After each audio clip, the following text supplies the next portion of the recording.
Perkenalkan, kami kelompok 1 Ekonomi dari kelas 10-4. Di sini kami akan menampilkan video tentang lika-liku dalam kegiatan ekonomi. Dan sebelumnya kami ingin memperkenalkan diri terlebih dahulu. Saya sendiri Arlita. Ini teman saya Dwika. Saya Ahmad. Perkenalkan, nama saya Dea Isri Adriani. Saya Rafa. Baik, itu perkenalan singkat dari kami, dan kami kekurangan satu anggota kami yang sedang ada kesibukan. Di sini kami akan menampilkan sedikit wawancara dari beberapa tokoh yang terlibat dalam kegiatan ekonomi, dari produsen, distributor, dan konsumen. Dan dari kami, selamat menyaksikan. Selamat siang, Kak. Selamat siang. Perkenalkan, saya Arlita, ada siswi dari SMA Negeri 5 Medan. Ingin mewawancarai kakak untuk melengkapi tugas ekonomi saya dengan kakak sebagai desain grafis yang tergolong menjadi produsen. Sebelumnya, kakak boleh perkenalkan diri terlebih dahulu? Perkenalkan, nama saya Eva Marita. Saat ini saya duduk di bangku kelas 3 SMA di SMA Negeri 21 Medan. Baik, terima kasih, Kak. Mungkin kita boleh langsung pertanyaan saja ya, Kak.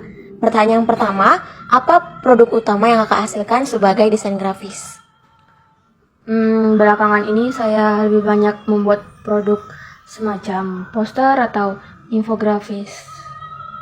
Mungkin boleh kakak tunjukkan beberapa contoh poster atau desain grafis yang pernah kakak buat? Baik, itu dia. Selanjutnya pertanyaan kedua, bagaimana proses produksi yang kakak lakukan? Apakah ada tahapan khusus dalam membuatnya? Sebenarnya tidak ada tahapan khusus, tapi dalam pembuatan suatu infografis atau poster itu, khususnya infografis, ya kita harus terlebih dahulu mencari informasi atau suatu berita atau artikel yang dimana nanti pada saat kita membuat infografisnya harus sudah ada dulu poin-poinnya apa yang akan kita buat di infografisnya ini. Karena kalau misalkan kita mau membuat infografis tapi kita nggak dapat poin-poin pentingnya, pasti akan sangat susah dibandingkan bagaimana cara kita menyusun desainnya. Baik, Kak, terima kasih.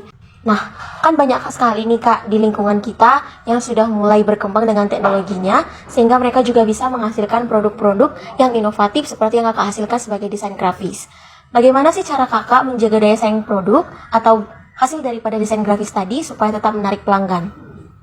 Cara agar saya tetap agar desain saya bisa tetap menarik pelanggan, sebenarnya ada beberapa tips sih. Yang pertama itu buat desain semenarik mungkin, jangan terlalu banyak berita atau kata-kata, tapi perbanyak seimbang di antara desain dan isi dari informasinya. Lalu sebenarnya ada beberapa teknik, yaitu teknik jembatan ya. Kalau kalian tahu, teknik jembatan itu sangat menguntungkan sih kalau kita ngeditnya di dalam infografis, karena itu memudahkan pembaca mengetahui apa yang dituliskan di infografis itu. Baik, mungkin teman-teman bisa mengikuti cara yang dilakukan oleh kakak ini. Dan selanjutnya untuk pertanyaan yang keempat, seperti yang kita ketahui bahwa banyak sekali tantangan yang pastinya muncul dalam setiap proses untuk kita menghasilkan suatu produk. Nah, apa sih tantangan terbesar yang kakak alami selama menjadi desain grafis, terkhususnya dalam memenuhi permintaan konsumen? Tantangan yang paling sering saya alami dalam mencari berita. Saya sering sekali susah untuk mendapatkan informasi yang begitu mendalam, karena saya ini tipikal orang yang susah untuk menyimpulkan suatu informasi. Tapi saya bisa cepat nangkap, cuman untuk menyimpulkan suatu informasi itu sangat cukup susah sih. Oke.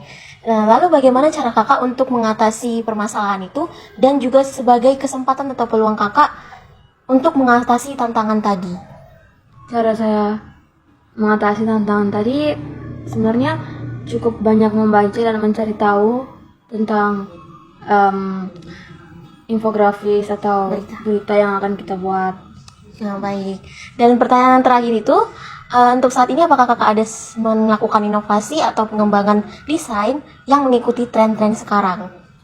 Saat ini saya sedang mencoba membuat video animasi.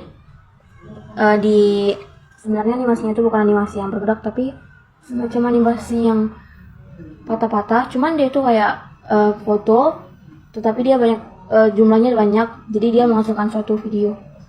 Iya Kak, saya ingin tanya lagi, apakah usaha ataupun sebuah keterampilan kecil seperti ini memiliki keuntungan ataupun sebuah manfaat kepada kakak, terkhususnya lagi dalam finansial?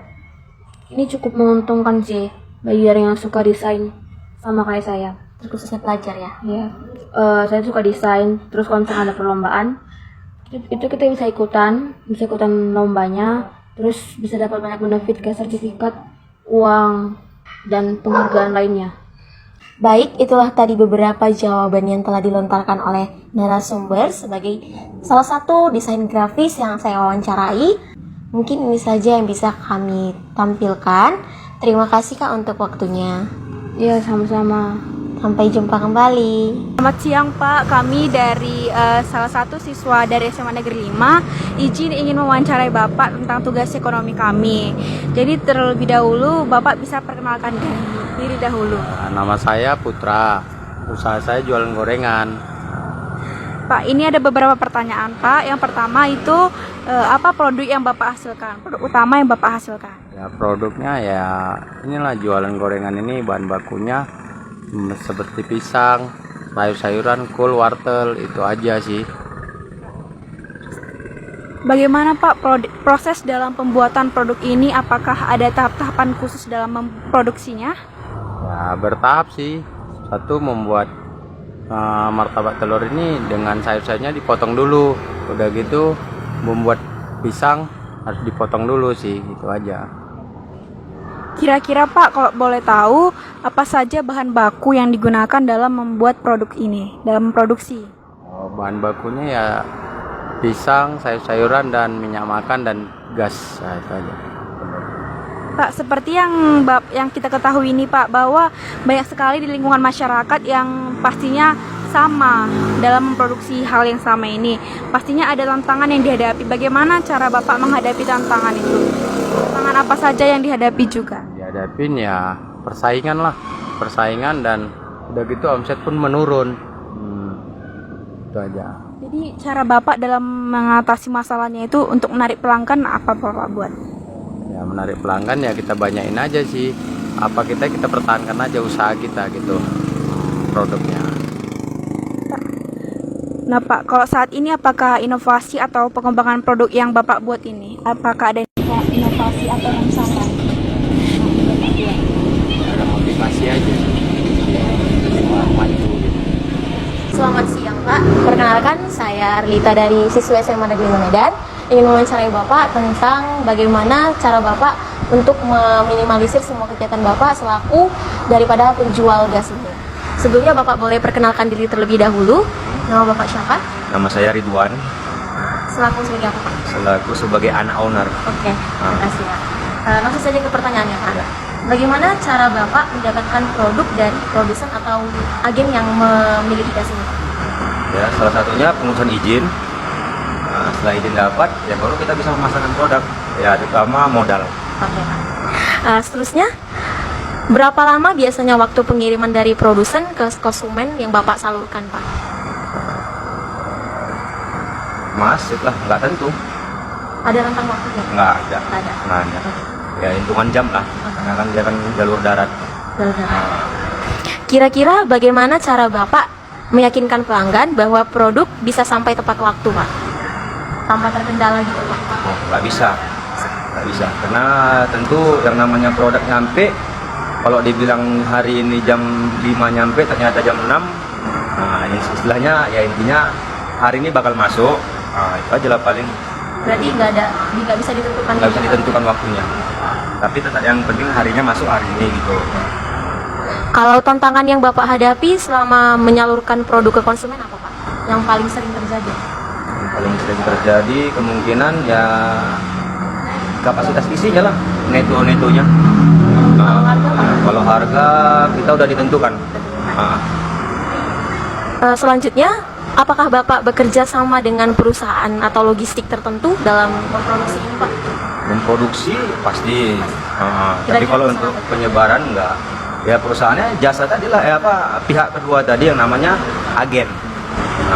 Mereka lah selaku PT tunggalnya, gimana ya?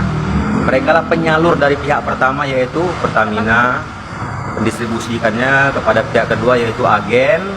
Dari agen jatuhlah ke kita lah yang memasarkan ke masyarakat, terjun langsung ke bawah. Selanjutnya bagaimana cara Bapak menentukan daerah penyalurannya ini Pak? Kalau untuk menentukan daerah penyalurnya, kalau kita wilayah sudah ditentukan sama pemerintah. Misalkan ya kita wilayah kerja Kota Madya Medan ya Kota Madya Medan. Cuman bebas, artinya non keluar dari keluar dari kabupaten misalkan ya, kabupaten atau kota Madya itulah. Nggak boleh kan. Kan banyak nih Pak di sekitar kita juga yang ada pangkalan gas gitu. Pastinya kan ada daya saing pembelian yang menurun gitu Pak. Cara Bapak mengatasinya sebagai solusi dari masalah tadi apa Pak? Cara mengatasinya, kalau untuk saat ini tabung 3 kilo subsidi normal. Nggak ada naik turun, bahkan kuota kita yang tergantung. Menggantung artinya nggak mencukupi untuk pendistribusiannya. Itu saja sih Pak. Terima kasih atas partisipasi Bapak. Salam dari kami siswa SMA Negeri Medan. Terima kasih Pak. Hai, halo, perkenalkan nama saya Perensa. Saya kelas dari kelompok ekonomi kelompok 1 ekonomi. Saya ingin mencari kakak tentang konsumsi. Menurut kakak, mengapa diri kita perlu mengonsumsi sesuatu, baik itu makanan, pakaian dan sebagainya? Karena itu suatu kebutuhan primer yang harus kita penuhi. Jika tidak terpenuhilah kebutuhan kita. Di manakah tempat yang menjadi tempat pembelian produk kakak, di toko offline atau online? Kalau untuk skincare, saya belinya di online. Mungkin kalau untuk makanan dan selebihnya di offline. Sejauh ini, produk-produk yang kakak beli, apakah harga jualnya selalu dibanding dengan kualitas bahkan jauh dari ekspektasi? Dan apakah ini menjadi tantangan bagi kakak, terlebih lagi saat kita membelinya di toko online? Kalau tantangan menurut saya itu pengiriman yang lama dengan rating yang rendah.